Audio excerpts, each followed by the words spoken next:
Hi everyone, I'm Liz, and welcome back to Elizabeth Ann Can Stitch.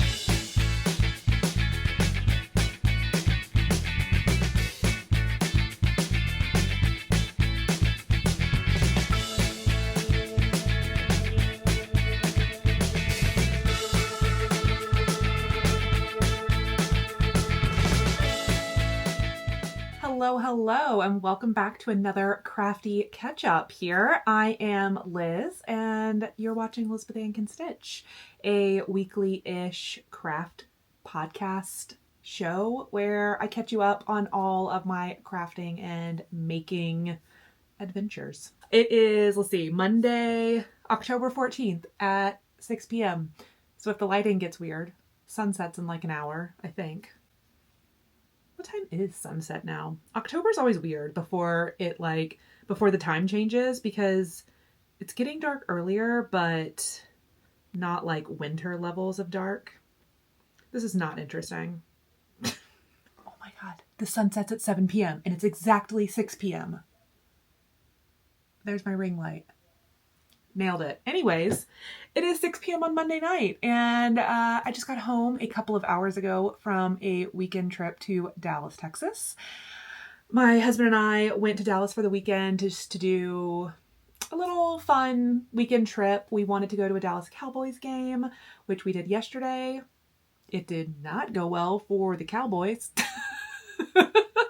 It hasn't been a great season for the Cowboys, and I had mentally prepared myself going in. Detroit is looking so good this year. So I was like, we're going to lose the game, but it'll be fun to go. Did I think we would get completely embarrassed at home by the Detroit Lions? No, I did not. So, it wasn't like the most fun actual game, but we had a really good time. We went out to dinner Saturday night at a really nice place. We stopped at a local yarn store in Waxahachie on our way into Dallas that I'll tell you about. I'm just realizing I forgot that yarn in the living room. I'll have to go get it. But yeah, we had a really good weekend, and I actually vlogged a lot of it. Including a fun thing I did on Friday with my mom and my sisters. So yeah, it's been a good week. It's been a really busy week, and I feel like I've touched a lot of projects, but I haven't gotten a ton of progress on as many things as I wanted to. I think I made some lofty goals in last week's video about getting some framing done and getting a sweater done and maybe even a Halloween cross-stitch project done, and I'm here to tell you nothing got done, but a lot of things got worked on, and I have some fun haul and some plans and yeah, just some randy. Oh, it's only 6 p.m., but it feels like one of those videos where I'm filming it at 10:30 p.m. and I've gone a little loopy because just be accidentally saying the word randy instead of random shouldn't make me laugh that hard, but it did. Anyways, I've got some random vlog stuff for you from this weekend and a lot of project updates. So we're going to get into it with all the craft updates first, and we're going to start with cross stitch. Okay, so the only cross stitch project I've been working on this past week has been my Halloween party by Nathnolu. I'm actually not entirely sure on the designer name pronunciation, but that's how it looks to me. This gorgeous design that I had bought and started in last week's video. I continued working on it, and it is so stinking adorable. And there's my progress. My Markup RXP app tells me I am 47% complete. So almost halfway. It's so cute. It is a kind of stitch heavy design. There's 3,000 stitches in this small, but yeah, I mean, it's really not taking too long. I think I've done about maybe 4 nights total of stitching on this. I did about 300 stitches this weekend. So yeah, I got my little pumpkin done. I started working on this bottom border.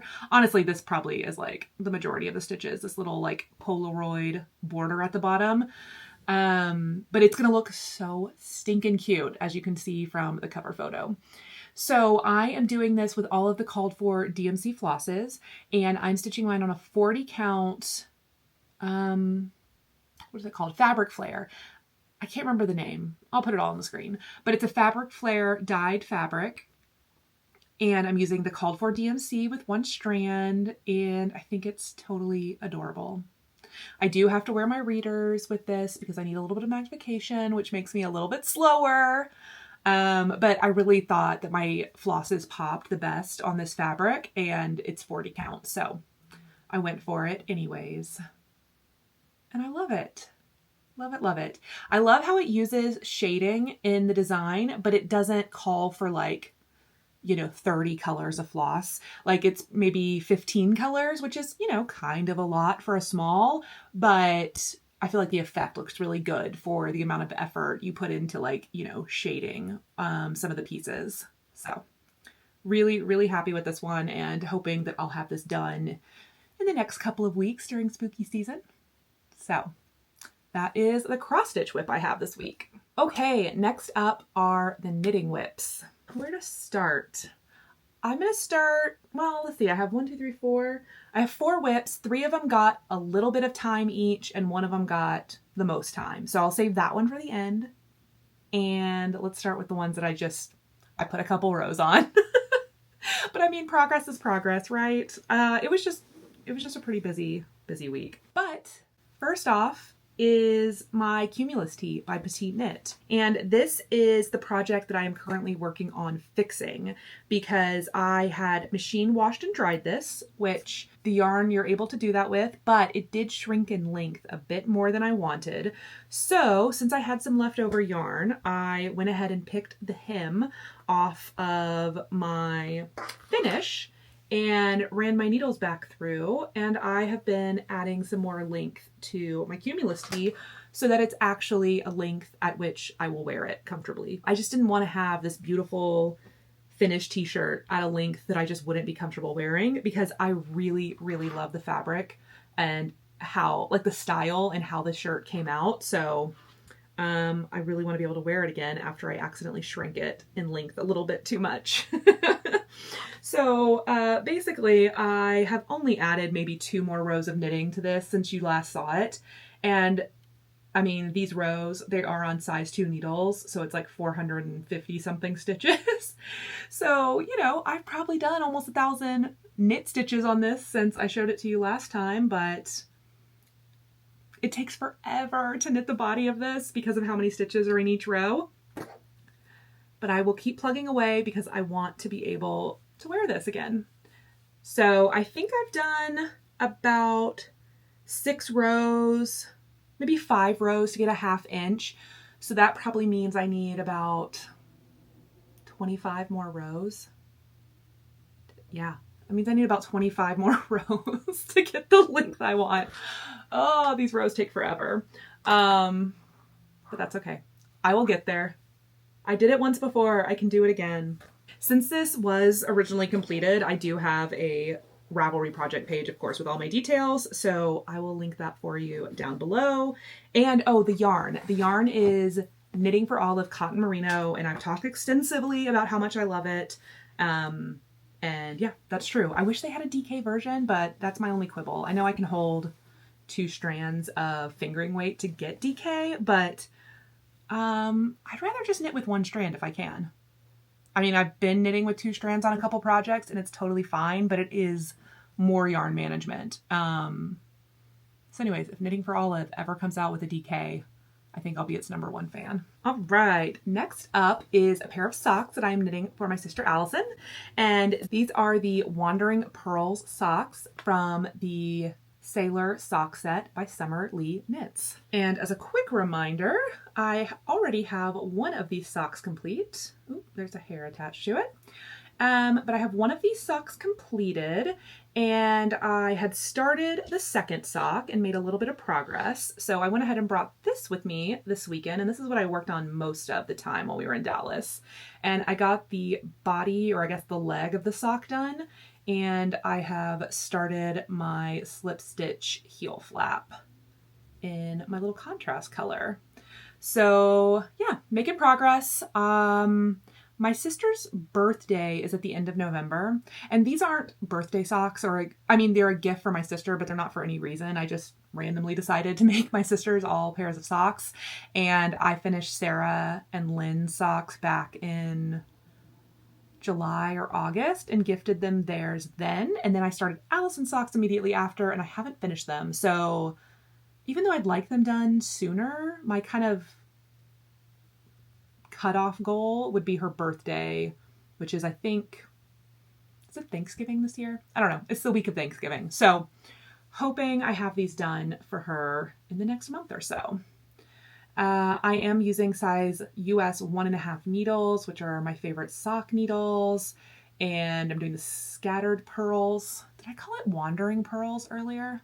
Maybe. It's the scattered pearls pattern. And I'm using a Hedgehog Fibers sock yarn in the color Mulberry and a little kind of aqua blue mini I had from, I think, Sweet Georgia yarns maybe. But yeah, I think these are so cute, and I know Allison is very anxiously awaiting these, so I'll have them done eventually, Allison. I actually brought these socks with me in my purse into the Dallas Cowboys stadium yesterday and knit on them during the game because, you know, you don't really have to pay too much attention when your team is losing by 30 points the whole game. So at least I had something to keep myself entertained. Oh man. Okay, next up, we're going to talk about my Alpine Bloom sweater by Caitlin Hunter. I put a progress keeper on this one, and the progress is small, but I will show it to you anyways. Here's what it looks like. And yes, it did almost look like this last week. I put in a progress keeper after last week. Let's see. Here we go. And you can see I've done about, I don't know, 4 or 5 rows since last week, but that's okay. Progress is progress. Yeah, let's see. What do I have to say about this that I didn't say last week? I still love it. I still think the colors are absolutely beautiful. This is the first colorwork sweater I've done in a while, which is why if the colorwork is looking blocked to you, it is blocked because I needed to see it blocked to ease my mind about my potential terrible colorwork tension. And I have, you know, joined under the arms and knit about 2 inches of the body, meaning I have about 10 more inches of body before I can do the ribbing because I have a long torso. It's so funny sometimes in knitting because, like, not everything you knit is for your body, but like most of the things I knit are garments that have to fit my body. And I've talked before about how I have big feet, so my socks have to be knit longer. I am not as big as I used to be, but I'm a bigger person. I've got to knit usually like an extra large 2XL size depending on the measurements. So that's, you know, bigger rounds with more stitches. I'm tall, so I've got a long torso, so I've got to knit my sweaters longer. When I knit hats, I've got a big head. I got to knit them bigger. Woe is me on the knitting front. You know, since losing weight though, you know, now I knit a sweater or 2 size smaller, so that's great. Maybe I can lose a little bit more weight and maybe get down to like a size large sweater. And then, you know, my sweaters will take even less time, but I can't do anything about my height or my big long feet. So, you know, it is what it is. It just takes me longer sometimes to get the same results as a maybe 5-foot knitter might need, you know? That was a weird tangent I just went on, but it's things I think about sometimes when I'm like buying yarn and picking out a size and figuring out how to adjust the length of garments to actually fit me. You know, just takes me longer, but that's okay. I probably went on that ramble because I realized I don't have anything else new to say about the Alpine Bloom because you've seen it in every single video for the last several months. Has it been that long? When did I start this? I started this in mid-August. Okay, it's only been 2 months. I can cut myself a little bit of slack. But anyways, it's absolutely gorgeous. It is Sincere Sheep Cormo Sport in the color Sakura. That's my main color. And then it is Spin Cycle dyed in the wool Straw Baby, which is a new color. Oh, it's so gorgeous. Okay, that's the update on the Alpine Bloom. All right, the last sweater we have to talk about is the one that I made the most progress on, although it's not as much as I promised you I'd make in the last video. And it is my Cognac sweater. Dun, dun, dun, dun. We have a sleeve.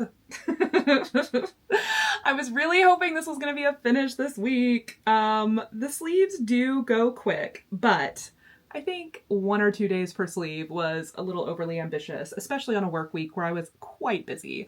So I did the sleeve over about 3 or 4 nights last week, and I'm absolutely in love. It is definitely coming out a little more oversized than I think I thought it would. I don't know how I keep doing this to myself. I think it's just like the weight loss, and I've been kind of in between sizes, like in store-bought clothes. So even though I measure myself before I start a sweater and I do a gauge swatch, you know, I don't know. Things can kind of change as you knit. I'd be interested. I need to check my gauge after I block this to see how it compares to my original gauge swatch. Because I do think maybe for some reason this turned out a little bit bigger than my gauge swatch, but that's okay. It's still very comfy and very cute. I think I have a picture of me wearing the one-armed version that I can insert for you. And I know I'm going to be very, very happy to wear this as like a cozy, cute sweatshirt in the winter. That's really my plan for this. It's just, I mean, it's so warm. Just wearing it without sleeves, taking pictures last video, I was so hot. The one arm, whew, I cannot leave this on in this kind of weather right now. It has been in the mid to high 90s, you know, since June. So this is not something I'm going to be wearing until maybe December at the earliest, probably January, February, early March here, because those are our coldest months.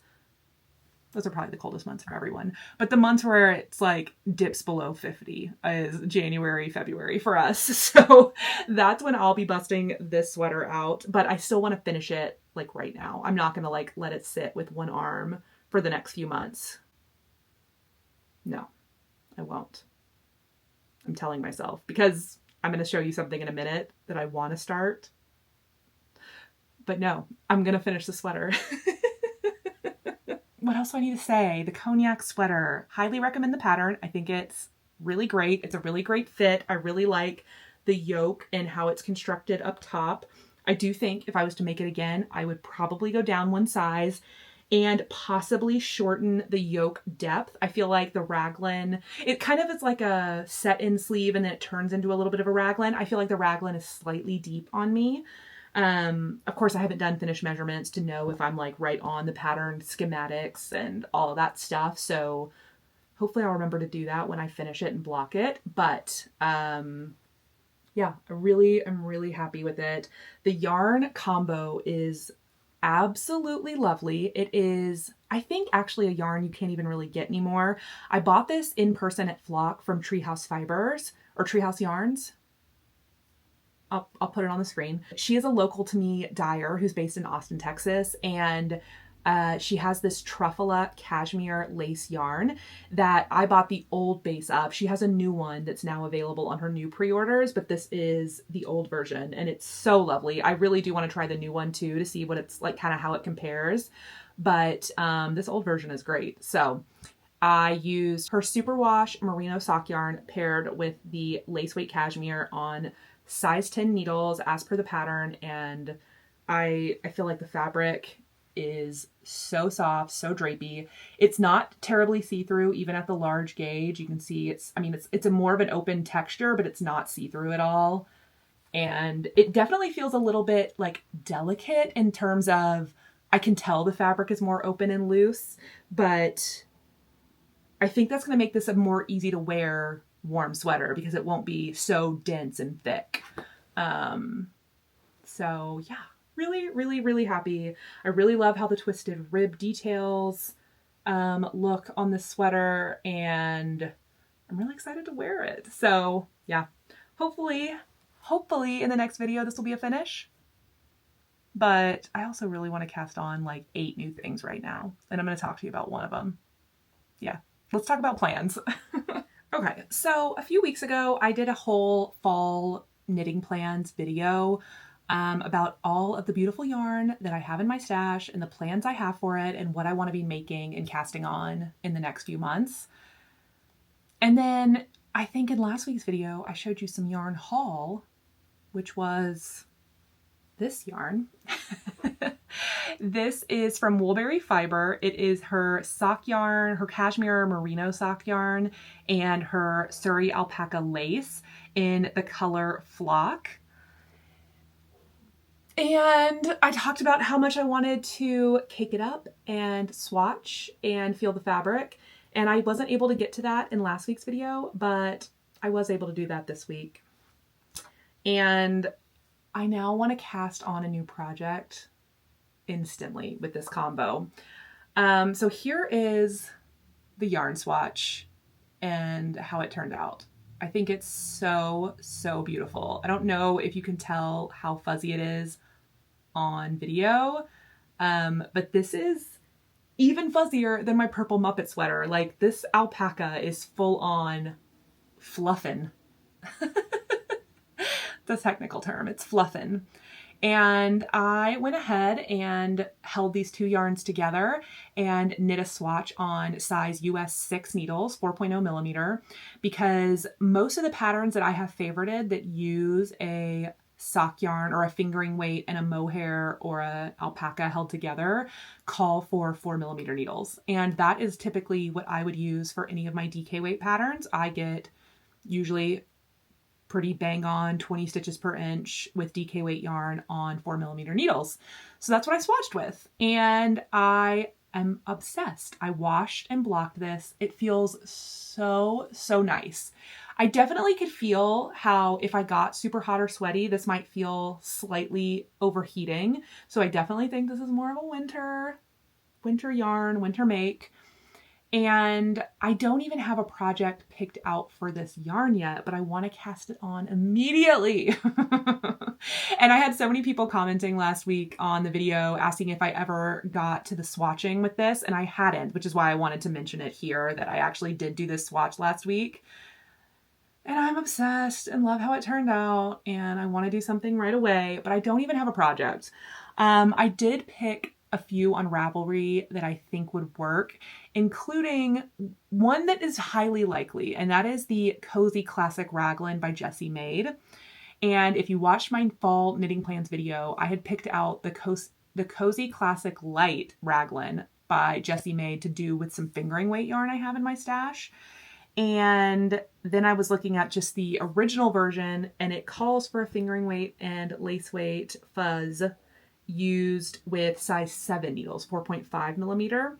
And I think it calls for 18 to 19 stitches per 4 inch. And I did my swatch on a size 6, 4 millimeters, and got 20 stitches. So I think I might, without even swatching, be able to just, go up to a size 7 and get close to gauge on that pattern.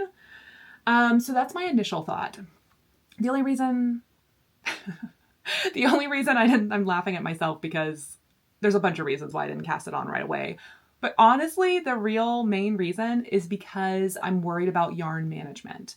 These are hand-dyed yarns, the hand-dyed sock yarn, the hand-dyed Surrey. And the skeins of yarn are basically the same yardage. I think they're both about 430 yards per ball, meaning that I'm going to hold these two together and use them up at almost the exact same rate. And then when I run out of yarn, I'd be grabbing a new sock yarn, a new lace weight, and holding them together, kind of creating a situation where I'm using one hand-dyed yarn and then another hand-dyed yarn, like one hand-dyed skein and then another hand-dyed skein, which to me seems to suggest that I should probably do some sort of helical knitting or ball rotation. Oh, I'm such a 12-year-old. I'm so loopy. Anyways, I feel like I should be changing the balls of yarn every other round, so that way I don't end up with pooling or all of the speckles landing in the same place, that kind of scenario. And the thought of doing that with basically 4 balls of yarn at once, because I'm holding 2 together for each skein of yarn, basically, it just sounds like too much work. And I'm like, do I really want to do that? So my decision making is either, do I just do, do I just hold these two together and knit until my yarn runs out and then join another 2 balls and then just, let the pooling happen and hope it's not that bad? Or do I just suck it up and do the kind of helical knitting or alternating skeins? And if I do that, which I think I'm leaning towards doing that and being a responsible hand-dyed yarn knitter, if I do that, my thought process is, would it be easier to manage if I was knitting a cardigan where I was knitting flat? Because then I feel like doing 2 rows in one skein, like knitting across and back, and then switching to the other skein and knitting there and back would be easier to manage for some reason. Yeah.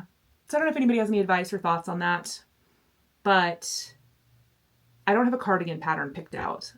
This is the problem. I should not be starting this project because I have like 6 or 7 other projects with the yarn picked out, ready to go. But doing the swatch has just really bumped this up to the top of my list because it's so gorgeous and I want to knit with this so bad. So anyways, that just, I don't know. I want to work on that, and I did a swatch, so I wanted to show it to you. Okay. But let's move on to the vloggy portion of this video because I did a couple of fun things this week. And the first one is a puzzle competition. My mom found us another speed puzzling competition at a local Austin public library. So she and I and 2 of my sisters went and did some puzzling this week, and I'll let the vlog play here and you can see how we did. Oh, well, hello. Happy Friday afternoon. I just got to my parents' house because I am picking up my mom and Allison, and we are going to go meet Sarah, and we're doing another puzzle competition, and I'm pretty sure everybody's going to wear all black again like we did for our last one. So anyways, we gotta go. Hello. Hey. Who's ready to puzzle? Yeah. Where's your black? You're not in your all black.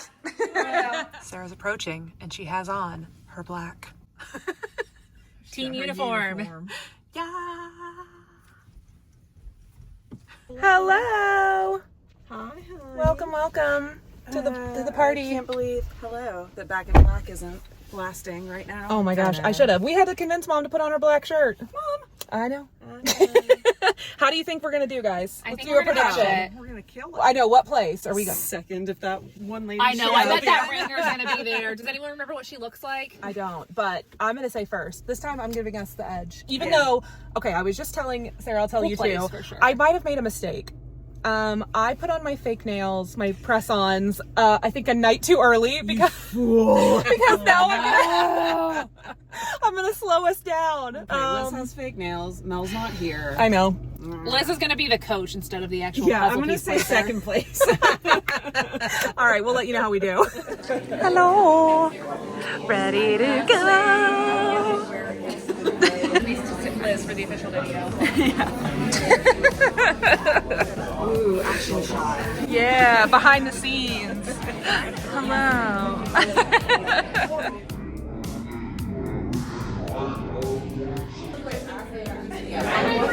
time has come. On your mark. We're ready. It's ready. Get set, go.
Oh, this one here.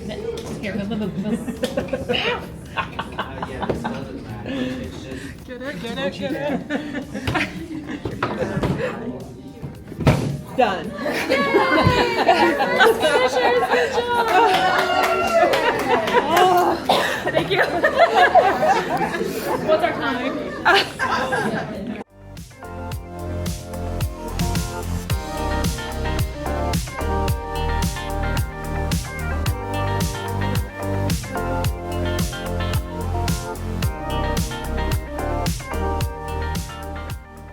I was very worried. I was too. I was really worried you were going to slow us down, but I feel like Guys, you kinda, despite the nails, we still got first place. I feel Also, like you kind of took in the Mel role. I feel like you were bossy in a way that we needed.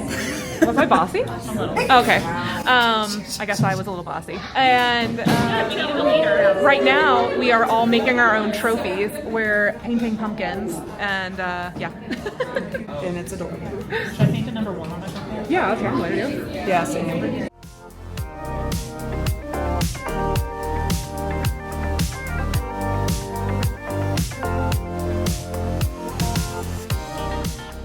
So did you take a picture with that? You were videoing it the whole Doing a time. time lapse of it, yeah. Oh my goodness. I make YouTube videos, and so I just figured I would film us. Sure. She has a craft. I love this. Well, and now you're crafting. Yes, perfect. Would you mind taking one of my phone too? Of course. All right, 3, 2, 1, blast off.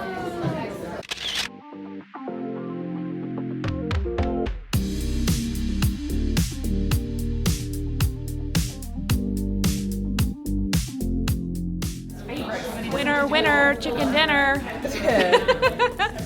Everybody want to show off their trophies? Oh, sure. We're very busy right We're decomposing. We're unpuzzling. Mom, cute, Sarah, and Allison, cute. Cute. I'm gonna do one in portrait mode too. Hello, first place. Sorry, one, not two. No, it's not fine. It has to be cuter than this. It has to be. It looks adorable. I don't think my vlog has seen your house since like Valentine's Day a couple of years ago when we were here, right? Yeah. We might be due for like. A little updated tiny home tour. Yeah. It's so cute. It's gonna get cuter, guys. Just hear that. Teddy, hi. Oh, really? Oh, hi. Okay, I see how it is. Where's mom? Where's mom? Here.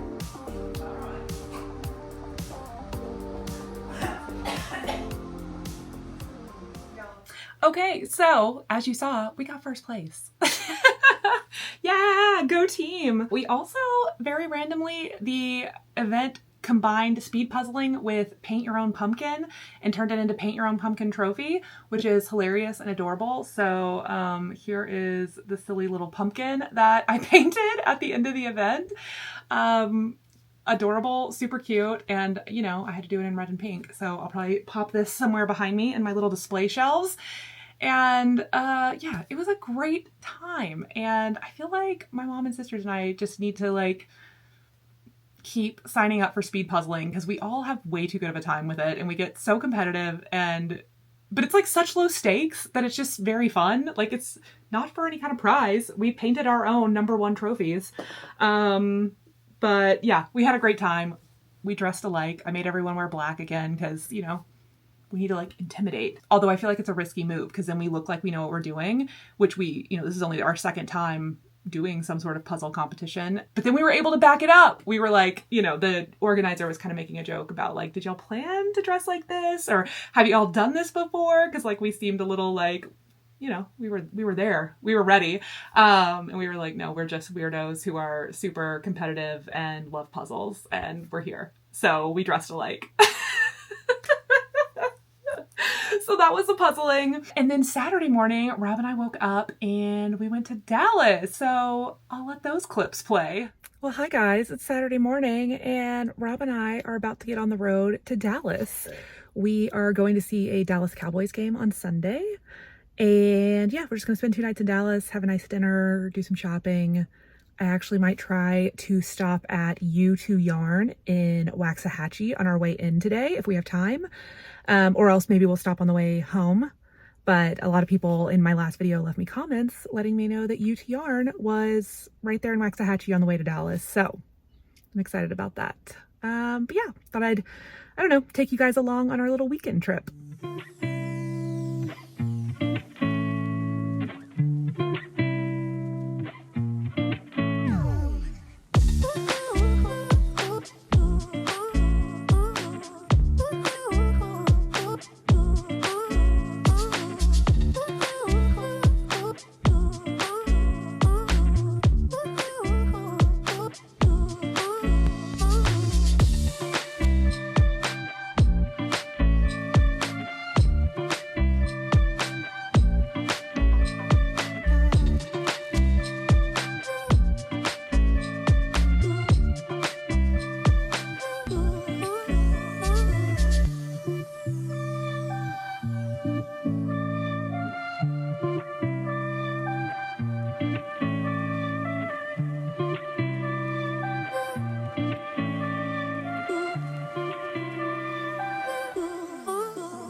Well, hello.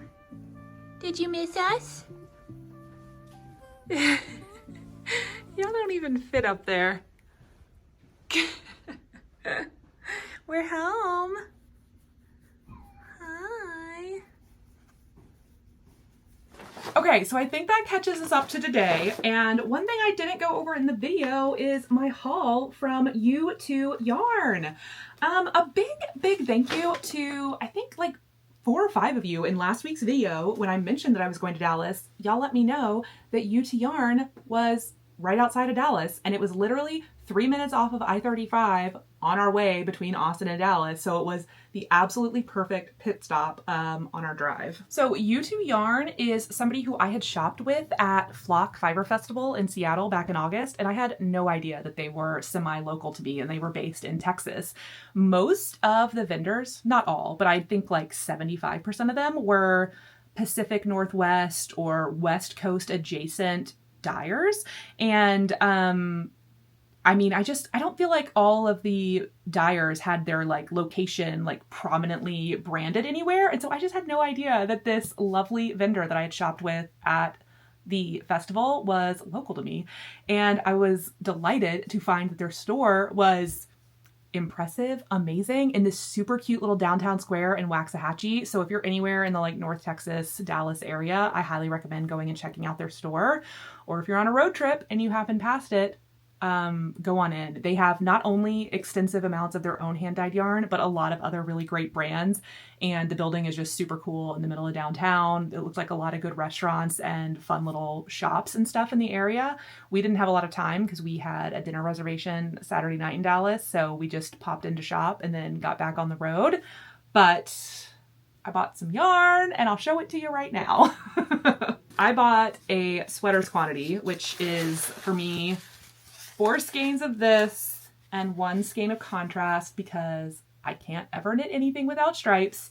And no, I don't have an exact pattern picked out for this lovely yarn yet, but just kind of based on what I know about my own sizing and garment patterns. Yeah, I think this should be enough to get myself a cute little striped lightweight sweater. So I bought their 100% superwash merino, 437 yards, mellow fingering, and this is a new color. And oh shoot, it's actually not written on here. The lot number is on here, but the color name, it's brand new. What did they call it? I don't remember if it was called October, but it's this beautiful, rich, kind of warm brown shade. And I feel like brown has been so popular for fall, and I don't know, I just really like it. And I feel like it'll look good with my lighter hair that I'm planning to keep light for a while. So I don't know, I just thought it was pretty. And then I got a shade of neutral that again is not labeled. Was it called Salt? I don't know. I can't remember the names of the colors now, but they're absolutely gorgeous. So that was my haul from the yarn shop. I have just a little bit of other haul that's come in since I saw you last, and one of them is another skein of sock yarn because I can't seem to help myself from buying holiday themed sock yarn, even though I've been so slow with my sock knitting. But I bought this pink pumpkin color from Paper Crane Yarns. And Paper Crane Yarns is a hand dyer and yarn shop owner in Alabama who I actually met the owner of at Nashville Needlework Market last February. Yeah, it was in February. She sells some cross stitch in her yarn shop, and she's been doing some cross stitch sals. She includes her cross stitch in her knitting podcast updates on YouTube, Paper Crane Yarns. I'll link her down below. She's really great. And she had a bunch of hand-dyed yarn up in stock ready for shipping because of a yarn festival that got canceled due to Hurricane Helene. And I wanted to support her and buy some yarn. And I was posting about her on my Instagram stories last week, if you saw. And so my yarn came so quick. And I got this lovely pink pumpkin color. Really, really pretty sock yarn. And then I got a package from the Fat Quarter Shop, which is a Ruby Star Society quarterly club that I subscribe to. And yeah, so I got my quarterly club shipment, and these clubs come with 12 fat quarters, and they are from different collections usually. This one is from Speckled Picture Book, Pivot, Favorite Flowers, and Good Spirits. So all kinds of different collections are in here to make up this fat quarter club. And then they come with a pattern that uses all 12 fat quarters, and it comes with a matching spool of thread. So love, love, love getting these quarterly club kits. And I've been getting that, I think, since 2015 or 2016, whenever they opened that club. And I don't really ever see myself stopping because I always, always love the Ruby Star fabrics that come in there. And the quilt patterns are really cute. And honestly, I don't ever buy any colored threads, like sewing threads. I just always use what comes in these clubs if I ever need like an accent color or I'm trying to thread match something, because 99% of the time I'm sewing with like a cream or gray thread on my machine. So these like quarterly clubs have entirely supplied all of my like contrast or fun colored threads, which I don't know, kind of a fun way to do it. So yeah, I think that brings us to the end of the video. I think I'm going to leave it here because I have a feeling it's going to be a long one to edit. Oh wait, there was one thing I wanted to mention here at the end, now that nobody's watching, right? It's just you and me. This isn't like a major change or anything, but it's just something that I thought I would mention because I'm sure once I start doing this, people are going to be like, this is different and new. So far, the only way I've made money off of this channel is I have ads on my videos, right? So when you make videos on YouTube, you have the option to monetize your videos, which means that you let YouTube sell ad space on your videos, and then you get a cut of the ad sales.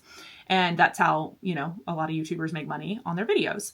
And that's great, right? It just depends on how many people watch and what season we're in and how much advertisers want to pay for selling ads on my type of videos, which are very like niche, low view type videos, right? Like, so it's probably like a lot of like crafting ads or Michael's or Hobby Lobby. I don't know.